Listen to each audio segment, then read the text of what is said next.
Welcome back to the channel, everyone, and today we'll be reacting to another internet historian video. This one is the failure of Fyre Festival. I mean, this is probably on par with the failure of Ace Fest. Okay, they're two completely different problems, but both of them were garbage. All right, let's get into it. Another convention kind of thing. I guess it's a festival, not convention. Hi there. You're probably wondering how I got this tan. Well, let me tell you the story. It begins with a man by the name of Billy McFarland. I mean, yeah. Billy was a good boy. At 22, he had dreams of becoming a super wealthy entrepreneur, dropping out of college to start a business called Magnesis. Over the years, he managed to network with some powerful people. One of them was Ja Rule. Translated from German, I believe it means, yes, rule. Over drinks, he pitched an idea. Here's an accurate recreation of that event. Mr. Rule, He says, I have a brilliant idea. Like, word, like, yo, what happened? Woo. I'm like, yo, this nigga too wild, fucking the fish. Woo. Precisely, great minds think alike. It will be So what I didn't understand about this one is why don't you start off with a smaller festival? Do something small and then build your experience in something. Don't just start off with a 200,000 person festival when you've never done anything along those lines. It's like people who go and buy like a whole restaurant franchise and have no idea how restaurants work, and then they fail in 2 years. And it's even worse when they buy like 10 of them. 2 weeks of absolute luxury in the Bahamas.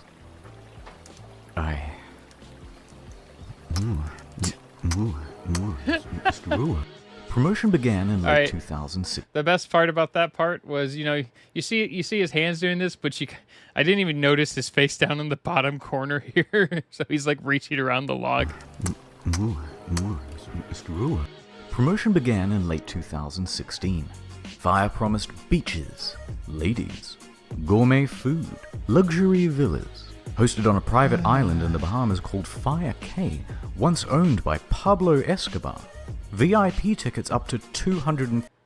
Didn't they just have it was like part of an island that was already there, wasn't it? I think that was the part of the problem. It wasn't just like a private island. It was just one part of another island that actually had a ton of people on it.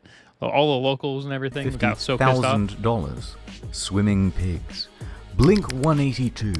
Major laser. Okay, that was funny. A steel drum. Welcome to Fyre Festival. The best 2 damn weeks of your life. I bought my ticket immediately. The day arrives. Of course you did. About 5,000 people are making their way directly from Miami Airport, and there are...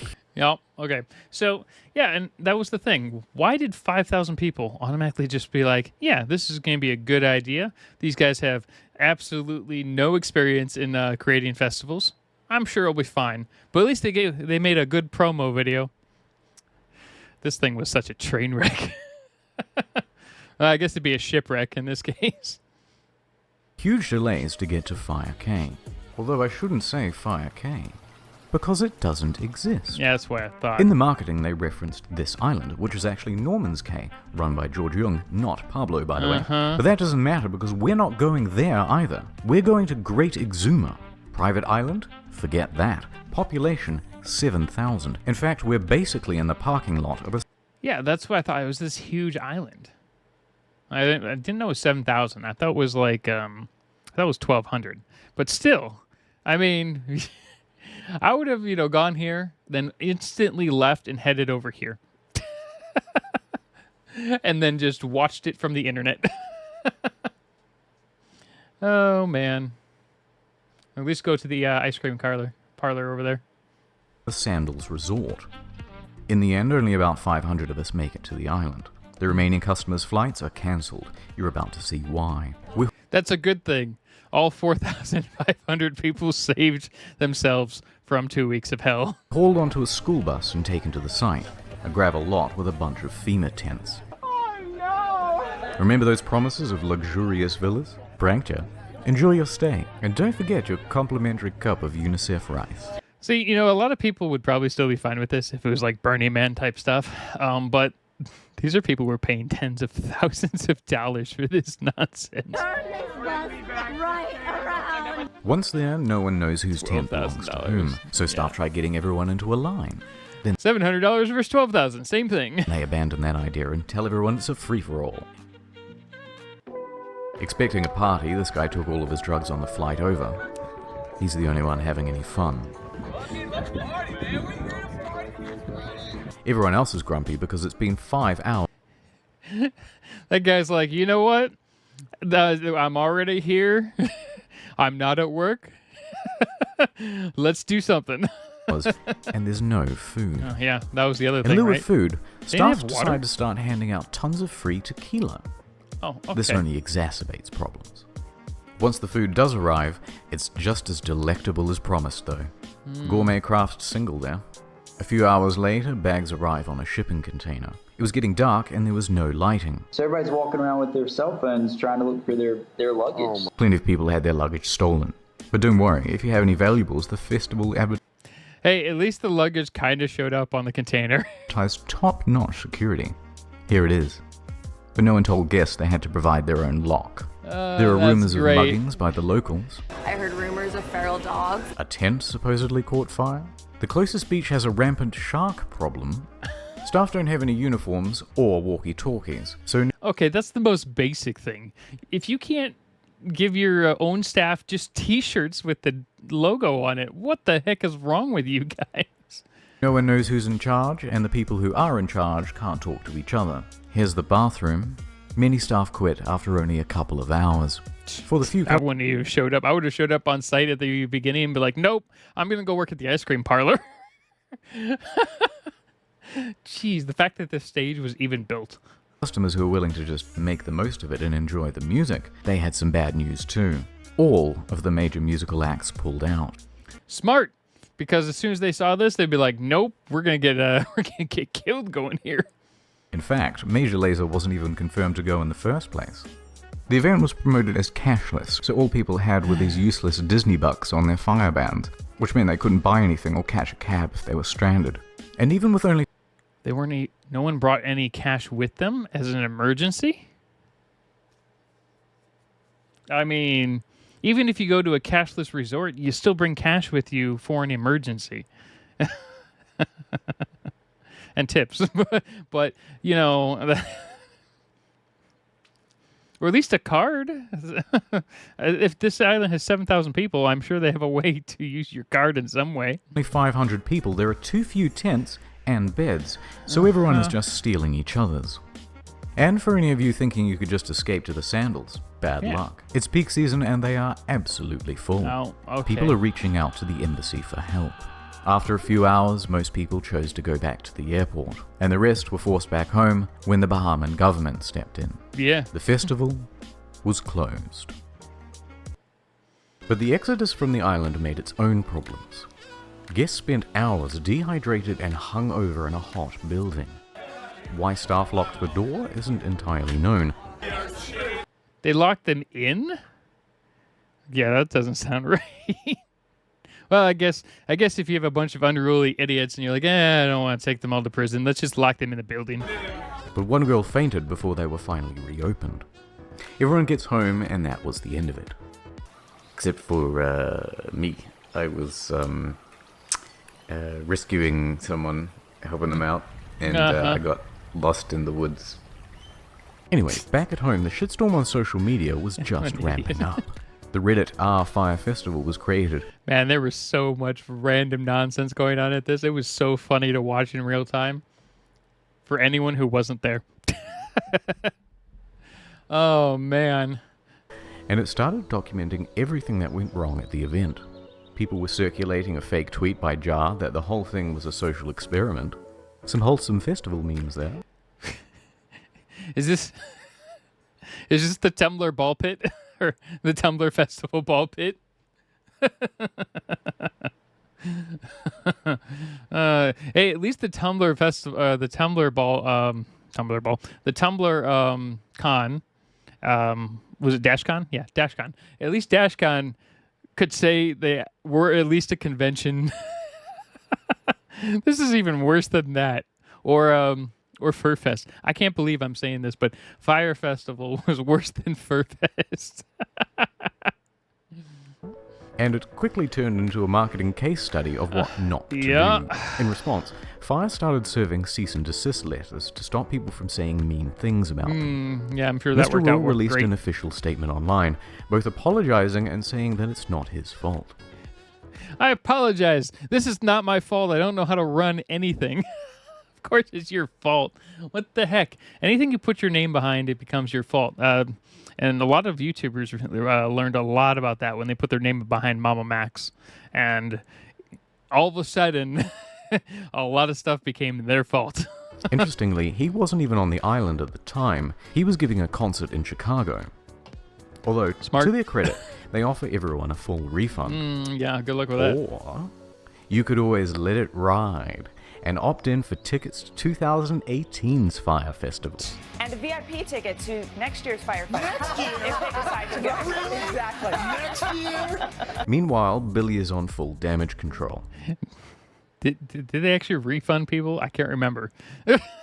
He claims that a storm came in the night before and changed all of the marketing into lies. We got to a point that we were very excited about on Wednesday night with how the two sites looked, and we got hit by a big storm. There is no way you would have ever been excited about how those sites looked. That is garbage. That is But the absolute apologies trash. weren't enough. A few days later, and the first lawsuit was served. There we go. Attorney Ben Misalis doesn't think it's funny. He's filed a $100 million class action. I mean, yeah, you think about it, because I want to know if anyone actually paid $250,000 for a ticket, because that would be definitely grounds. That's the price of a house. Lawsuit in a lot of against places. the organizers. Not Then another California. suit. Then 7 more. Then the feds got involved, claiming Billy had committed wire fraud. Yeah, Serious charges that could with make serious prison time. More on that later. But first, Right now, let's go into the history of Fyre Fest. Yeah, this is gonna be great. This is why I was like, why don't you create something smaller? You know, you can easily get the big names to do this, but a lot of these guys would still, like these bands and whatnot, would still go to smaller events because it's just an extra event. And you could have easily done something with, you could have done, let's see here, 2,000 people at pick a place that's already an established event area in the U.S. And then you hire a team, because you can probably hire a team for maybe 10 to 15,000, give or take. Maybe it's probably a bit more, but you can hire a basic security team for that. Which, if one of your tickets is $10,000, yeah, I don't know. There's a lot of stuff wrong here. The marketing was clever. To get the word out, they got in touch with about 400 influencers, Yeah, smart. Instagram celebrities, and they offered them VIP tickets or cash to promote the event. They even managed to get Kendall Jenner to post about it. Rumor has it she was paid $250,000 for this post. Their marketing worked though. The festival sold out. Yeah. So how did it go so wrong? Let's start with the money. During the planning process, a consultant came in and said the festival would cost $50 million and require another year of organization. I mean, that makes sense, because if you're going to build it on, if you're going to put it on an island, you're going to have to build your, $250,000 cabanas for for the people who spent a lot of money. They're going to have, each of their places that they're going to stay is going to have to be, probably about $40,000 each being built, right? Now, the cool thing about if you did it that way, right, is once the festival's over, if you're not going to use that area out, you can either rent it out or sell those plots back to, locals who would then, I'm not sure all the locals would buy it, but it just depends. So, but there's no way plumbing would work. There's so many logistical issues. Power, how are you going to get the power out there for that many people? They should have planned this 2 whole years out. This is Yeah, after 2 years out. they made all the promises. And they had nothing. They shouldn't have done 2 years out. They should have just made it smaller. There were plenty of places that would have allowed them to have really nice locations with, actual villas and things for people to rent out nearby. But no, they wanted to do it from scratch. Near that amount. So they started cutting expenses way back. Remember those luxury villas? They were going to cost $10 million alone. So they scrapped them. But that's not even... 10 million is nothing on that island. I mean, that would have given, 40, 50, 60 villas? Probably 10 million? That's probably about right. Maybe even less. I mean, you stick one villa or 5 in California for 10 million. Now everyone gets a tent. Deposits for the bands? Nope. Food, infrastructure, staff, all were cut back. But you may ask, how The did one thing you don't cut back on ever is going to be staff and infrastructure. That and security. Those are the 3 main things you can need to make any sort of convention or festival successful. A lot of the other stuff you can cut to a degree, but you don't make the promises in advance, especially and take the money for it. How did they have so little cash if they sold out? It's the price. It was way too low. Right. Now wait a minute. Up to $250,000 a ticket is too low. In fact, on social media, people were so merciless and unsympathetic towards the guests because they thought it was a bunch of rich kids paying for tickets with a starting price of $12,000. And you can thank fake news for that assumption. You see No. that number repeated everywhere. Some of the things were $12,000, but I thought a lot of tickets were like $500. But actually, very few were paying even close to that amount. Right. The standard price was around $1,200. That makes more sense. I don't know why. Which, if you think about 2 weeks in the Bahamas with practically all of your expenses taken care of, That's like way too cheap. Like way, way too cheap. I love love all the video game stuff here. that's pretty bloody good. In fact, some tickets were as low as $500. 6 months ago, got together and got the early bird special for about $500. And this Smart blurring your face out here. I mean, the reality is, when you think about it, that has all your expenses. Remember, this is a cashless event. This is like going to those all-exclusive resorts that are paid for. They're not $1,200. covered food, transportation, ticket, and somewhere to sleep. How on earth were they going to break even with that? They weren't. And on the flip side, there's no proof whatsoever that anyone purchased a $250,000 ticket. So basically, they're stuffed. Billy has to start taking tough short-term loans just to keep afloat. Which, by the way, is why they did the Fyre bans. It was to raise cash. It's reported that up to $2 million in Firebucks in-game currency was spent in the lead-up to the event. But this wasn't even close to enough. Practically broke, and with the event only a few weeks away, the more experienced staff suggested postponing. That would have been smart. But thanks to those short-term loans, he couldn't. Oh. So he insisted on going forward. Those staff tried to control the damage by telling celebrities and public figures not to go. How was the Fyre Festival? I mean, it was good that certain staff started calling all the headliners and be like, you guys can't show up. You just can't. It's too dangerous. So, Billy and Jar are in some serious trouble. But let's please have one failed festival that has a sequel. Well, Billy is out on $300,000 bail. His assets were frozen as at May 18th. He dropped his expensive attorneys. He's selling his property in New York. He tried to sell Magnesis for $150,000, but it was cancelled for being fraudulent. Massively in debt and Okay, with no hope I gotta of check paying that back. one out too. Fyre went into involuntary bankruptcy. And that is the end of Fyre Festival. I wonder who owns the website I'll keep you URL. posted about whether Billy is going to jail. So long, Fyre Festival. You were too beautiful for this world. And as for me, well, it's time to go home. I like how it's all staged with the FedEx thing from that movie with Wilson and Tom Hanks. There we go. The Castaway movie.